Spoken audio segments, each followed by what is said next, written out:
நான் அனிரன், அகில இலங்கை பட்டதாரி ஒன்றியத்தினுடைய தலைவர். இன்று வாக்குறுதியினை மீறியிருக்கின்ற அரசாங்கம், இது தொடர்பாகவே நாங்கள் இன்று இந்த மட்டு ஊடக அமையத்தில் ஒரு ஊடக சந்திப்பினை பட்டதாரி ஒன்றியம் சார்ந்து ஏற்பாடு செய்திருக்கின்றோம்.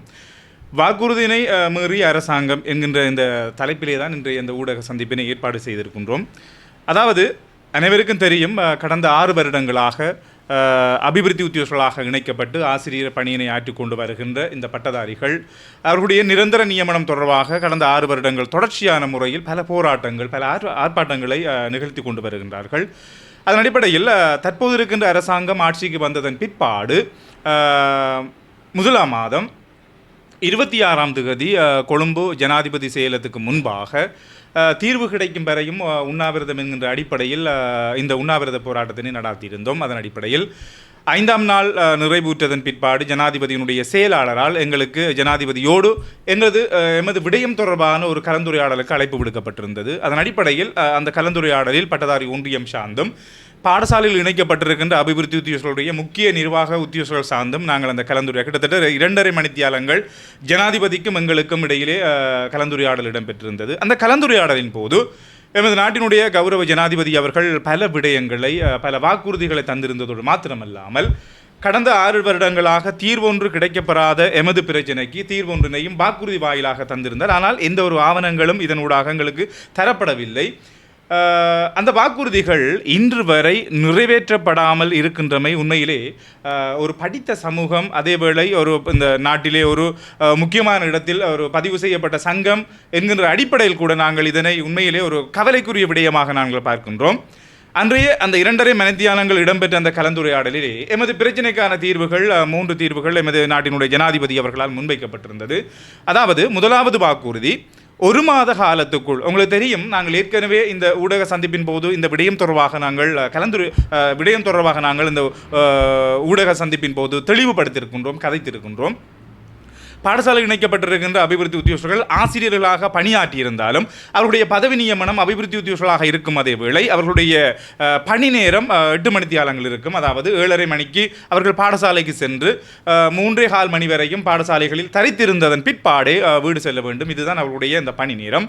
இதில் பல சவால்களை அவர்கள் எதிர்நோக்கியிருந்தார்கள். குறிப்பாக பாடசாலை தவணை பரீட்சையினுடைய விடுமுறை காலங்களின் போது ஒவ்வொரு பெண் உத்தியோகர்கள், ஒவ்வொரு பாடசாலை இணைக்கப்பட்டிருக்கிற அபிவிருத்தி உத்தியோகர்கள் பல சவால்களை எதிர்கொண்டு அவருடைய இந்த பணியினை ஆற்றி இந்த 8 மணித்தியால அந்த பணி நேரத்தினையும் கடந்து வீட்டுக்கு வருகின்றார்கள்.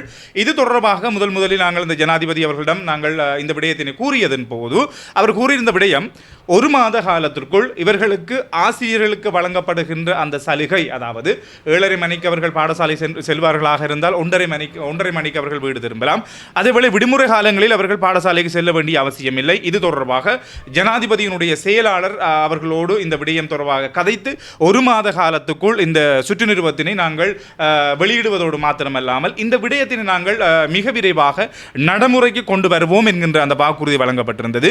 இது தொடர்பாக நாங்கள் ஜனாதிபதி செயலாளரோடு தொடர்ச்சியான முறையில் இந்த விடயம் தொடர்பாக பேசியிருந்தோம். இந்த சுற்று நிறுவனம் எப்போது வெளியாகும், எப்போது வெளிப்படுத்தப்படும் என்கின்ற அடிப்படையில் கூறியிருந்தோம். ஆனால் அந்த விடயத்தில் இதுவரையும் ஜனாதிபதி, எமது நாட்டினுடைய கௌரவ ஜனாதிபதி அவர்களோடு கலந்துரையாடலை மேற்கொண்டு கிட்டத்தட்ட 2.5 மாதங்கள் 3 மாதங்களை கடந்துள்ள நேரத்திலும் இன்னும் அந்த சுற்று நிறுவனம் வெளியிடப்படவில்லை. அதேவேளை அந்த வாக்குறுதி கூட நிறைவேற்றப்படவில்லை. உண்மையிலே நாட்டினுடைய ஜனாதிபதி என்கின்ற அடிப்படையிலும் எமது நாட்டினுடைய ஆட்சிக்கு வந்தவர் என்கின்ற அடிப்படையிலும் அவருடைய அந்த வாக்குறுதியினை நாங்கள் அன்று நம்பியிருந்தோம். அதன்போது இந்த கலந்துரையாடல் இடம்பெற்ற போது கௌரவ ஜனாதிபதி அவரிடம் நான் கேட்டிருந்தேன், இந்த வாக்குறுதிகளாக இருக்கின்றன, இதற்குரிய ஆதாரங்களோ எழுத்து முறைந்த ஒரு அறிக்கைகளோ எங்களுக்கு கிடைக்கப்பெறவில்லை, இது நிறைவேற்றப்படுமா என்கின்ற வினாவினை நாங்கள் தொடுத்திருந்தேன். அப்போது எமது நாட்டினுடைய ஜனாதிபதி அவர்கள் கூறியிருந்த கட்டாயம் இது 1 மாத காலத்துக்குள் விரைவாக நான் எமது நாட்டினுடைய ஜனாதிபதி என்கின்ற அடிப்படையில் நான் உங்களுக்கு வாக்குறுதி தருகின்றேன், இதை மிக விரைவாக நாங்கள் உங்களுக்கு அமுல்படுத்தி தருவோம், நடைமுறைப்படுத்தி தருவோம் என்கின்ற அடிப்படையில் எமது நாட்டினுடைய ஜனாதிபதி அவர்கள் கூறியிருந்தார். ஆனால் இன்று வரைக்கும் அது நாட்டினுடைய ஜனாதிபதி அவர்களால் தரப்பட்ட வாக்குறுதி, முதலாவது வாக்குறுதி நிறைவேற்றப்படவில்லை என்பது குறித்து நாங்கள் மிக கவலை அடைகின்றோம். அதன் அடிப்படையில் நாங்கள் உற்று பார்க்கின்ற போது இந்த முதலாவது வாக்குறுதி நிறைவேற்றப்படவில்லை என்பதால் அடுத்தடுத்து தரப்பட்ட வாக்குறுதிகள் நிறைவேற்றப்படுமா என்பதுதான் எங்களுடைய சந்தேகம். காரணம் என்னவென்று சொல்லி சொன்னால், எங்களோடு பேச்சுவார்த்தை இடம்பெற்றதன் பிற்பாடு அடுத்த நாளே போட்டி பரீட்சைக்கான விண்ணப்பத்துக்குரிய வர்த்தமானி வெளியிடப்பட்டிருந்தது. அந்த வர்த்தமானி எமது நாட்டினுடைய பிரதமர், எமது நாட்டினுடைய கௌரவ ஜனாதிபதி அவர்கள் இது தொடர்பாக வர்த்தமானி தொடர்பாக பாராளுமன்றத்தில் மாத்திரமல்ல ஊடகத்துக்கு கூட தங்களுடைய உரைகளை ஆற்றுகின்ற போது திறந்த போட்டி பரீட்சை, மட்டுப்படுத்தப்பட்ட போட்டி பரீட்சை என்கின்ற அடிப்படையில் 2 போட்டி பரீட்சைகள் இடம்பெறும் என்கின்ற அடிப்படையில் கூறியிருந்தார். ஆனால் அதில் கூட தற்போதைய அரசாங்கம் ஒரு தவறளித்திருக்கின்றது, வாக்குறுதியினை மீறி இருக்கின்றது. காரணம் என்னென்னு சொல்லி சொன்னால், திறந்த போட்டி பரீட்சை வேலையேற்ற பட்டதாரிகளுக்கும் பாடசாலையில் இணைக்கப்பட்டிருக்கிற அபிவிருத்தி உத்தியோகஸ்தர்கள், ஏனைய திணைக்களங்களில் பணியாற்றுகின்ற அபிவிருத்தி உத்தியோகஸ்தர்கள் இவர்களை உள்வாங்குவதற்கு மட்டுப்படுத்தப்பட்ட போட்டி பரீட்சை என்கின்ற அடிப்படையிலும் 2 விதமான அந்த போட்டி பரீட்சைகளை நடாத்தி ஆசிரியர் சேவைக்கு உள்வாங்குவோம் என்கின்ற அடிப்படையில் பல ஊடகங்களில் மாத்திரமல்ல பாராளுமன்றத்தில் கூட இந்த வாக்குறுதிகளை கூறியிருந்தார்கள். ஆனால் இன்று மட்டுப்படுத்தப்பட்ட போட்டி பரீட்சை என்று அல்லாமல் அனைவரையும் ஒன்றிணைத்து திறந்த போட்டி பரீட்சையாக மாற்றிருக்கின்றார்கள். உண்மையிலே வாக்குறுதிகள் நிறைவேற்றப்படாமல் வாக்குறுதிகளை கூறுவது பெரிய விடயம் இல்லை. ஆனாலும் நாட்டினுடைய ஒரு முக்கியமான ஆட்சியாளர்களாக இருந்து பொய்யான வாக்குறுதிகளை கூறி படித்த எங்களையே இவ்வாறு ஏமாற்றுகிறார்கள் என்று சொல்லி சொன்னால், இந்த நாட்டிலே படிக்காத பாமர மக்கள் எத்தனையோ பேர் இருக்கின்றார்கள். அப்போது தேர்தல் காலங்களின் போது தேர்தல் விஞ்ஞாபனங்களில் கூறப்பட்டிருக்கின்ற அந்த வாக்குறுதிகள் நிறைவேற்றப்படுமா? படித்தவர்களுக்கு இப்படியான ஒரு நிலை என்றால், தற்போது நாட்டினுடைய அரசாங்கத்தினால் படித்தவர்களுக்கு இப்படியான ஒரு நிலை என்று சொல்லி சொன்னால், படிக்காதவர்கள், ஏழை மக்கள், எவ்வளவோ பிரச்சனைகள் இருக்கின்றது, எவ்வளவோ வாக்குறுதிகள் வழங்கப்பட்டிருக்கின்றது அரசாங்கத்தினால். அப்போ அப்படியான வாக்குறுதிகள் நிறைவேற்றப்படுமா என்பது எங்களுடைய ஒரு கேள்விக்குறியாக இருக்கின்றது. எனவே இது தொடர்பாக எமது நாட்டினுடைய ஜனாதிபதி அவர்களுக்கு கடந்த மாதம் இந்த விடயங்களை முன்னிறுத்தி கடிதம் ஒன்று அனுப்பியிருந்தேன். இதுவரைக்கும் அந்த கடிதத்துக்குரிய பதில் கிடைக்கப்பெறவில்லை. ஆனாலும் எமது நாட்டினுடைய அரசாங்கம் ஆட்சிக்கு வந்தபோது கூறியிருக்கின்ற விடயங்கள், அலுவலகம் சார்ந்து கூறியிருக்கின்ற விடயங்களில் ஒன்று, ஒரு கடிதம் அனுப்பப்பட்டால் அதற்கு 14 நாட்களுக்குள் பதில் அனுப்பப்பட வேண்டும் என்பது ஒரு கட்டாயப்பாடாக இருந்திருந்தது. ஆனால் இன்று வரை எங்களால் ஒரு பதிவு செய்யப்பட்ட அகில இலங்கை பட்டதாரி ஒன்றியத்தினால் அனுப்பப்பட்ட அந்த கடிதத்துக்கு இது தொடர்பான பதில்கள் வழங்கப்படவில்லை. இது தொடர்பாக மீண்டும் மீண்டும் ஜனாதிபதியினுடைய செயலாளர் இது குறித்திருக்கின்ற முக்கியஸ்தர்களோடு பேசுகின்ற போது உண்மையிலேயே எங்களை சுத்தி விடுவது போன்று அவருடைய பதில்கள் அமையப்பட்டிருக்கின்றது. இது உண்மையிலே எங்களை அன்றைய உண்ணாவிரதத்திலிருந்து எழுப்ப வேண்டும், அதேவேளை எங்களுக்குரிய பொய்யான வாக்குறுதிகளை தந்து, என்று சொன்னால் அந்த உண்ணாவிரதம் நாடளாவிய ரீதியாக மாத்திரமல்ல உலகளாவிய ரீதியாக பேசப்பட்ட ஒரு விடயம். ஒரு தமிழனாக இருந்து அந்த உண்ணாவிரதத்தினை நான் உண்ணாவிரதத்தில் இருந்திருந்தேன். இது பெரிய மட்டத்தில் உலகளாவிய ரீதியாக பேசப்பட்ட விடயம் என்பதனால் தங்களுடைய ஆட்சிக்கு ஏதேனும் நடந்திருமோ என்பதற்காக அஞ்சியோ இந்த பொய்யான வாக்குறுதிகளை தந்ததோடு மாத்திரமல்லாமல் அரசாங்கம் தங்களுடைய ராஜதந்திர முறைகளை பயன்படுத்தி எங்களை உண்மையிலே ஏமாற்றிருக்கின்றது.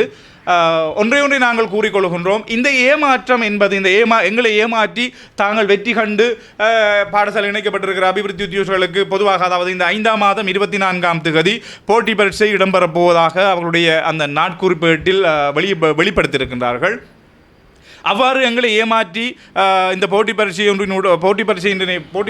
வைத்து பாடசாலையில் இணைக்கப்பட்டிருக்கிற அபிவிருத்தி உத்தியோகர்களுக்கு அநீதி இழைக்கலாம். ஆனாலும் இந்த அநீதி எதிர்வருகின்ற தேர்தல் காலங்களில் மாத்திரமல்ல மற்ற விடயங்கள் சார்ந்தும் பிரதிபலிக்கும் என்பதில் எந்த ஒரு மாற்றம் இல்லை. ஆனாலும் எங்களுடைய போராட்டம் அரசு எங்களுக்கு இழைத்த அந்த அநீதி, அதாவது இதுக்கு முதலும் பலர் இந்த நாட்டை கடந்த அரசாங்கங்கள் இந்த நாட்டிலே இருந்து ஆட்சி செய்துட்டு போயிருந்தாலும் தற்போதைய அரசாங்கம் உண்மையாகவே வெளிப்படையாக பொய்யான வாக்குறுதினை தந்து ஏமாற்றிருக்கின்றமை உண்மையிலே எங்களுக்கு ஒரு பாரிய ஒரு கவலையாக இருக்கின்றது.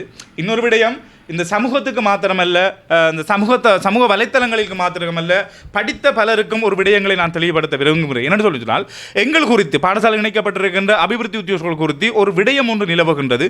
இவர்களுக்கு பரீட்சை எழுதுவதற்கு பயமா என்கிற ஒரு விடயத்தை கேட்டுக்கொண்டிருக்கிறார். உண்மையிலே பரீட்சை எழுதுவதற்கு பாடசாலை இணைக்கப்பட்டிருக்கின்ற அபிவிருத்தி உத்தியோகர்கள் ஒருவருக்கும் பயம் இல்லை. காரணம், இலங்கையில் இருக்கின்ற கல்வி முறை பரீட்சையை மையப்படுத்திய கல்வி முறை. எத்தனையோ பரீட்சைகளை தாண்டித்தான் பல்கலைக்கழகம் சென்று பட்டம் முடித்து வந்திருக்கின்றவர்கள். அப்படிப்பட்டவர்களுக்கு பரீட்சை என்பது பயமில்லை. மாறாக நான் ஒரு கேள்வி கேட்கின்றேன். என்னென்னு சொல்லி சொன்னால், போட்டி பரீட்சையிலே சித்தி அடைவதற்குரிய புள்ளியினை எடுத்தால் அனைவருக்கும் இந்த அரசாங்கம் நியமனம் கொடுக்குமா? அவ்வாறு அந்த அரசாங்கம் இந்த நியமனம் கொடுக்குமாக இருந்தால் சித்தி புள்ளியினை எட்டி இருக்கின்ற அனைத்து பட்டதாரிகளுக்கும் அனைத்து அபிவிருத்தி உத்தியோகர்களுக்கும் இந்த அரசாங்கம் நியமனம் கொடுக்குமாக இருந்தால் எங்களுடைய போராட்டங்கள் அனைத்தையும் இந்த இடத்தை நாங்கள் கைவிடுவோம். மாறாக போட்டி பரீட்சை ஒன்றின் ஊடாக ஒரு ஆசிரியர் நியமனத்தினை தீர்மானிப்பது புள்ளி அல்ல, அவர்களுடைய பாடம், அவர்களுடைய பாடத்துக்கு இருக்கின்ற வெற்றிடம், அந்த வெற்றிடத்துக்கு விண்ணப்பித்திருக்கின்ற விண்ணப்பதாரர்கள், இந்த 3 விடயமுமே ஒரு ஆசிரியர் போட்டி பரீட்சை ஒன்றினூடாக ஒரு ஆசிரியர் நியமனத்தினை பெறுவதற்கு சவாலாக இருக்கின்ற விடயங்கள். இதனை விளங்கிக் கொள்ள வேண்டும். அப்படி போட்டி பரீட்சை ஒன்றினூடாக நாங்கள் ஆசிரியர் நியமனத்துக்கு வர வேண்டுமாக இருந்தால் நாடளாவிய ரீதியாக ஆசிரியர் வெற்றிடம் நிலவிய போது எங்களை ஒரு பகடக்காயர்களாக கடந்த அரசாங்கங்கள் பயன்படுத்தியிருந்தாலும் தற்போதைய அரசாங்கம் எங்களுக்கான சரியான ஒரு தீர்வை சட்டங்கள் இருந்தாலும் பாதிக்கப்பட்ட தரப்பு என்கின்ற அடிப்படையில் ஒரு சரியான தீர்வை தரும் என்கிற நோக்கோடு நாங்கள் இந்த அரசாங்கத்துக்கு வாக்களித்திருந்தோம். இந்த அரசாங்கத்தின் நாட்டுக்கு ஆட்சியாளர்களாக நாங்கள் கொண்டிருந்தோம். ஆனால் கடந்த ஆட்சிக்கு வருவதற்கு முன்னர் இருந்த அரசாங்கம் ஆட்சிக்கு வந்ததன் பிற்பாடு இவ்வாறான செயற்பாடுகளில் ஈடுபட்டிருக்கின்றது. எனவே தற்போதைய அரசாங்கத்திடம் நாங்கள் கூறுகின்ற ஒரே விடயம், எங்களுக்கு தரப்பட்ட, அதாவது நேரடியாக எங்களுக்கு நாட்டினுடைய ஜனாதிபதி அவர்களால் தரப்பட்ட வாக்குறுதி நிறைவேற்றப்படாமை குறித்து நாங்கள் மிகவும் மனவருத்தம் அடைகின்றோம், கவலை அடைகின்றோம். எனவே இந்த பரீட்சை இடம்பெறுவதற்கு முன்பதாக முதல் கூறிய எங்களுக்கு முதல் வழங்கப்பட்ட, அதாவது நேர மாற்றம் தொடர்பாக வழங்கப்பட்ட இந்த வாக்குறுதியினை நிறைவேற்றி தர வேண்டும். அப்படி இல்லையாக இருந்தால் இது தொடர்பான போராட்டங்கள், ஆர்ப்பாட்டங்கள் இன்னும் பல வியூகங்களில் இடம்பெறும் என்பதனை நாங்கள் இந்த இடத்தில் கூறிக்கொண்டு இந்த ஊடக சந்திப்பினை நிறைவு செய்கின்றேன். நன்றி.